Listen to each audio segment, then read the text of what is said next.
Hello students, this video is for class 8th, chapter 10. We have already discussed about adolescence and puberty mark. बेटा हमने अपनी previous video में adolescence as में आने वाले changes जो प्यूबर्टी मार्क्स कहलाते हैं उन सब के हमने उनके बारे में डिस्कस कर चुके हैं।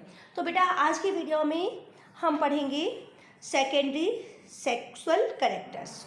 ओके स्टूडेंट्स, तो बेटा देखिए अभी हमने अपनी जैसे प्रीवियस वीडियो में पढ़ा था कि जो एडोलसेंस एज होती है उसमें बहुत सारे चेंजेस होते हैं। जैसे हाइट इंक्रीज होती है हाइट, उसके बाद वॉइस बॉक्स का इंक्रीज होना जिससे वॉइस कैसी होती है, हार्ड हो जाती है, अपनी बॉडी में चेंजेस आते हैं। ये सब क्या है, ये एडोलसेंस में होने वाले चेंजेस है। तो बेटा उसमें एडोलसेंस में एक मेन एडोलसेंस एज ही वो होती है जिसमें जो ह्यूमन होते हैं वो रिप्रोडक्शन के लिए तैयार हो जाते हैं, यानी कि उनके रिप्रोडक्टिव ऑर्गन जो होते हैं प्रॉपर बन जाते हैं, ठीक है ना, कंप्लीट हो जाते हैं। तो बेटा जब रिप्रोडक्टिव ऑर्गन्स बन जाते हैं, वो ऑर्गन कंप्लीट हो जाते हैं, तो उससे क्या होता है कि कुछ उनमें कैरेक्टर्स और भी चेंज आने लगते हैं, ठीक है ना। तो वो चेंज को बोलते हैं सेकेंडरी सेक्सुअल कैरेक्टर्स, ठीक है। तो अभी हम देखते हैं कि उन सेकेंडरी सेक्सुअल कैरेक्टर्स जैसे आप कहेंगे कि मैम सेकेंडरी सेक्सुअल कैरेक्टर कौन से हैं, तो बेटा सेकेंडरी सेक्सुअल कैरेक्टर जैसे देखिए जब एडोलसेंस होती है तब क्या होता है कि जो बॉयज होते हैं उनके बियर्ड आने लगती है, मतलब दाढ़ी आने लगती है, मूंछ आने लगती है, ठीक है ना, और स्वेट ग्लैंड्स बढ़ने की वजह से उनके फेस पे पिंपल्स निकलने लगते हैं, इचिंग वाली प्रॉब्लम ज़्यादा होने लगती है। ऐसे ही उनकी बॉडी पे रोए ज़्यादा होने लगते हैं, हेयर्स आने लगते हैं। ऐसे ही गर्ल्स में क्या होता है कि उनकी ब्रेस्ट डेवलप होने लगती है, ठीक है ना, और उनका चेहरा कैसा होता है, शाही चेहरा फेस हो जाता है, ठीक है, ब्रेस्ट डेवलप होने लगते हैं और बहुत सारे चेंजेस हो जाते हैं बॉडी में, जैसे अंडर आर्म्स में या जो आपके इनर पार्ट होते हैं उनमें क्या होता है, उनमें हेयर्स डेवलप होने लगते हैं। तो ये सब क्या होते हैं, ये होते हैं secondary sexual characters. Okay students, तो अब ये सेकेंडरी सेक्सुअल कैरेक्टर जो होते हैं, ठीक है ना, ये सब क्या होते हैं कि ये कैरेक्टर्स आते हैं ये किसकी वजह से चेंज होते हैं, या कैरेक्टर्स आते हैं और इनको कंट्रोल कौन करता है, ठीक है। तो जो हमारे सेकेंडरी सेक्सुअल कैरेक्टर्स है, चेंजेस है, तो ये changes which occur at adolescence are controlled by hormones. तो ये जो सेकेंडरी सेक्सुअल कैरेक्टर्स है इनको कंट्रोल करते हैं हॉर्मोन। अब बेटा ये हॉर्मोन्स कहाँ से रिलीज होते हैं और कौन कौन से हॉर्मोन्स होते हैं, तो बेटा देखिए अब हमने बात कर रहे हैं मेल और फीमेल। तो बेटा जो मेल होते हैं उनमें मेल हॉर्मोन्स होते हैं और जो फीमेल होती हैं उनमें फीमेल हार्मोन होते हैं। क्लियर। तो मेल हार्मोन कौन से होते हैं, देखिए मेल हार्मोन में एंडोक्राइन ग्लैंड पाई जाती है। वो एंडोक्राइन ग्लैंड्स वे होती हैं जो हार्मोन्स को रिलीज करती है। क्लियर। और तो एंडोक्राइन ग्लैंड्स कौन सी होती है, मेल में होती है टेस्टिस। क्लियर। तो टेस्टिस मेल हार्मोन रिलीज करती है, तो टेस्टोस्टेरोन जो होता है वो मेल हार्मोन्स होता है और ये टेस्टिस करती है। और टेस्टिस इससे क्या होता है, इससे बॉयज में क्या फेशियल हेयर आने लगते हैं, फेस पे जो हेयर्स होते हैं फेशियल हेयर आने लगते हैं, ठीक है ना, और उनकी जितना पूरे जो रिप्रोडक्टिव ऑर्गन्स होते हैं वो कंप्लीट हो जाते हैं और जितने भी उनमें रिप्रोडक्शन की से रिलेटेड या उनके जितने भी चेंजेस हो जाते हैं, ठीक है ना, जैसे ये हेयर्स ग्रोथ करना, जैसे बहुत सारे हेयर अंडर आर्म्स में, ठीक है ना, ये ग्रोथ होने लगती है, या थाई और प्यूबिक रीजन जो होता है उसके मिड में भी क्या होता है, ये हेयर्स आने लगते हैं। तो ये सब किसकी वजह से होते हैं, ये मेल हार्मोन होता है टेस्टोस्टेरोन, ठीक है। जो मेल टेस्टोस्टेरोन हार्मोन होता है वो रिलीज कहाँ से होता है, वो होता है टेस्टिस से। ऐसे ही फीमेल होती है, फीमेल में क्या होते हैं, ओवेरीज होती हैं। तो जो ओवेरी होती है उससे रिलीज होते हैं, उस ओवेरीज से रिलीज होते हैं फीमेल हॉर्मोन्स, और फीमेल हार्मोन होते हैं एस्ट्रोजन।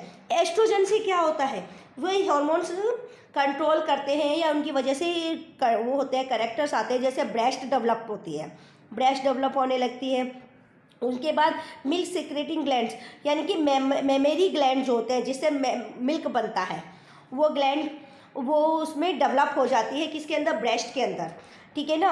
और इसी की वजह से क्या होते हैं, जो ये सारे करेक्टर्स होते हैं इनको कंट्रोल करते हैं फीमेल में, फीमेल हार्मोन वो होता है एस्ट्रोजन, ठीक है ना। तो देखिए the production of these hormones is under the control of another hormone. एक जो ये सारे प्रोडक्शन जो हार्मोन्स होते हैं इनको कंट्रोल करता है दूसरा हार्मोन्स, और वो हार्मोन्स रिलीज होता है किससे, पिट्यूटरी ग्लैंड से। क्लियर बेटा। अब बेटा ये तो क्लियर हो गए कि मेल हार्मोन और फीमेल हार्मोन होता है। अब इनका रोल क्या होता है, इनका रिप्रोडक्टिव फंक्शन में क्या रोल होता है। तो बेटा मेल और फीमेल हार्मोन्स जो होते हैं ये बहुत इंपॉर्टेंट रोल प्ले करते हैं कि इसमें रिप्रोडक्शन के लिए, ठीक है। देखिए जो टेस्टिस होती है, ठीक, तो या ओवेरी होगी, देखिए दोनों अलग अलग है, टेस्टिस मेल में और ओवरीज फीमेल में। तो ये क्या करते हैं, ये दोनों सेक्स हार्मोन्स रिलीज करते हैं, ठीक है। ये कौन से हार्मोन्स होते हैं, सेक्स हार्मोन्स। और यही हार्मोन्स किसके लिए रिलीज होते हैं, ये किस लिए होते हैं, ये जितने भी आपके मेल फीमेल में चेंजेस होते हैं रिप्रोडक्टिव ऑर्गेन्स में, वो सब उनको कंट्रोल करने का फंक्शन यही करते हैं। कौन से, आपके मेल और फीमेल हार्मोन, ठीक है ना। अब ये क्या करते हैं कि ये पर्टिकुलर बॉडी के या टारगेट जो उनकी साइड होती है वहाँ पर जाके उनको कंट्रोल करते हैं, ठीक है। अब जैसे टेस्टिस होती है तो टेस्टिस क्या करता है, हार्मोन्स बनाता है, मेल हार्मोन्स, ठीक है। उसके साथ साथ ये स्पर्म रिलीज करता है। ऐसी ओवेरी होती है, ओवेरी क्या करती है, एस्ट्रोजन हार्मोन तो बनाती है, इसके साथ साथ वो एग भी रिलीज करती है, जिस एग को, ठीक है ना। देखिए अब यहाँ पे आप एक चार्ट देखेंगे, देखिए हार्मोन्स फ्रॉम पिट्यूटरी, जो आपके pituitary stimulate testis and ovaries to release testosterone in male and estrogen in female. जो हार्मोन्स है, ठीक है ना, वो टेस्टिस कौन सा करती है, टेस्टिस करती है टेस्टोस्टेरोन जो मेल में होता है, और ओवेरी कौन सा करती है, एस्ट्रोजन जो फीमेल में होता है। अब ये क्या करती है, release in the blood stream, जो ब्लड में ये रिलीज हो जाते हैं, और ये सारे जो इनका पर्टिकुलर साइट है या टारगेट साइट है, पर्टिकुलर बॉडी पार्ट है, ये वहाँ पर पहुँचकर अपना काम करता है। और stimulate change in the body at onset of puberty, puberty में जो चेंजेस आने हैं वो चेंजेस इससे आ जाते हैं, किससे, इन मेल और फीमेल हार्मोन से। अच्छा बेटा अब इसके बाद हमारा नेक्स्ट टॉपिक आता है reproductive phase of life in human. अब बेटा रिप्रोडक्टिव फेज कौन सी है लाइफ में, क्या पूरी होल लाइफ ह्यूमन रिप्रोडक्शन कर सकता है। तो बेटा एक बात देखिए, जैसे मैंने बताया कि ये हार्मोन्स रिलीज होते हैं जिससे रिप्रोडक्शन होता है।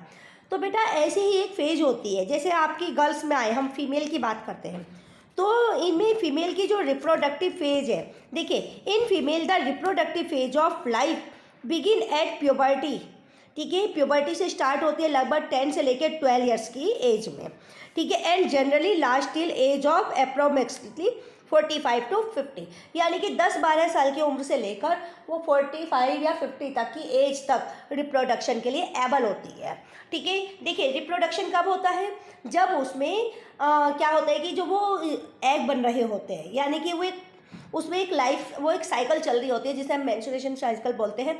जब तक वो चलती है तब तक वो रिप्रोडक्शन करती है, उसके बाद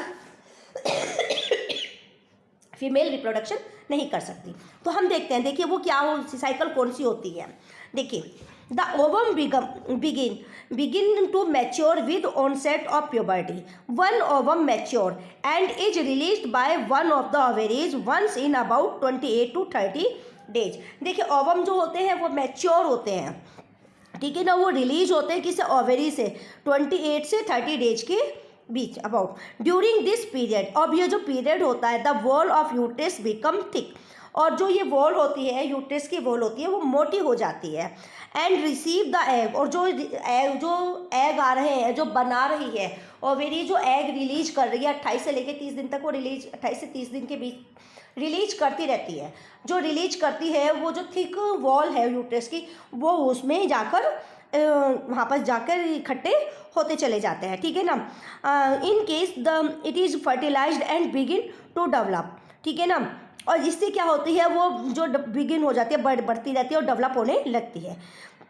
द रिजल्ट इज ये प्रेजेनी वाली है, यानी कि ये वो रिजल्ट होता है। देखिए जब 28 से 30 डेज के बीच में क्या होता है, एक मैच्योर एग रिलीज करती है, कौन वो रिलीज करती है, ओवेरी। और जब उसे स्पर्म मिल जाता है, वो फर्टिलाइज्ड हो जाती है, तो वो ओवेरी जो होती है यूट्रस में पेस्ट चिपक जाती है और वहाँ पर वो डेवलप होकर प्रोजेनी बना लेती है, ठीक है ना, प्रेगनेंसी हो जाती है। अब जो रिलीज नहीं हो रहे हैं, हम कह रहे हैं कि जब तक वो प्रेगनेंसी नहीं होती, यानी कि प्रोजेनी नहीं आ रही है, उससे पहले क्या होता है, ठीक है, मतलब फर्टिलाइज एग नहीं हो रहा है, कोई भी एग फर्टिलाइज नहीं हो रहा है। जब तक कोई एग फर्टिलाइज नहीं होगा, प्रेगनेंसी नहीं होगी, प्रोजेनी नहीं होगी, ठीक है। तो फर्टिलाइज नहीं है। If fertilization does not occur, अगर फर्टिलाइजेशन नहीं होता, the release egg and thickening lining of uterus along with its blood vessels are shed off. अब क्या होता है कि जब अगर फर्टिलाइजेशन नहीं होता है, तो जो एग होते हैं वो क्या होते हैं, रिलीज एग जो है वो यूट्रस की वॉल पे चिपक जाते हैं, उससे लग जाते हैं और उन पे ब्लड वेसल्स जो होते हैं वो ढक जाते हैं, वो ब्लड वेसल उनको ढक देते हैं। अब ये क्या होता है, वो इकट्ठा होता रहता है। This case bleeding in women which is called menstruation. अब क्या होता है, जब ये इकट्ठे हो जाते हैं, वो मोटी भारी हो जाती है वॉल, और वो वॉल क्या होता है 28 डेज पे से 30 के बीच में 8 डेज तक वो रहती है। जब वॉल हो जाती है तो वो फट जाती है, और जब वो वॉल फटती है तो ब्लडिंग होने लगती है, और वही ब्लडिंग जो होती है वो कहलाती है मेंस्ट्रुएशन, जिसको है ना। तो ये मेंस्ट्रुएशन साइकिल जो होती है, इसको बोलते हैं मेंस्ट्रुएशन साइकिल। क्यों? क्योंकि ये 28 से 30 डेज के बीच में आती है, ठीक है ना। The first menstrual flow begin at puberty. अब जब ये स्टार्ट होती है, मतलब पहली बार एमसी आती है, यानी कि मेंस्ट्रुएशन एमसी पीरियड आता है, तो उसको बोलते हैं मेनार्चे। तो मेनार्चे होता है जब वो मतलब एमसी होना या मेंस्ट्रुएशन साइकिल आना स्टार्ट होता है, तो वो मेनार्चे होता है। और जब वो स्टॉप हो जाती है, यानी कि 45 से लेके 50 तक की एज में जब वो बंद हो जाती है, तो उसको बोलते हैं मेनोपॉज होती है, जिसमें वो बंद हो जाती है। क्लियर? तो ये हो गया हमारा आज सेकेंडरी सेक्सुअल कैरेक्टर्स हमने पढ़े, reproductive phase of life in human पढ़ी। अब हमारी नेक्स्ट टॉपिक आता है हमारे पास सेक्स डिटर्मिनेशन इन बेबी, कि नेक्स्ट जो बेबी कैसा होगा, गर्ल होगा या बॉय होगा, ये सब हम पढ़ेंगे अपने नेक्स्ट वीडियो में। Okay students, thank you and have a nice day.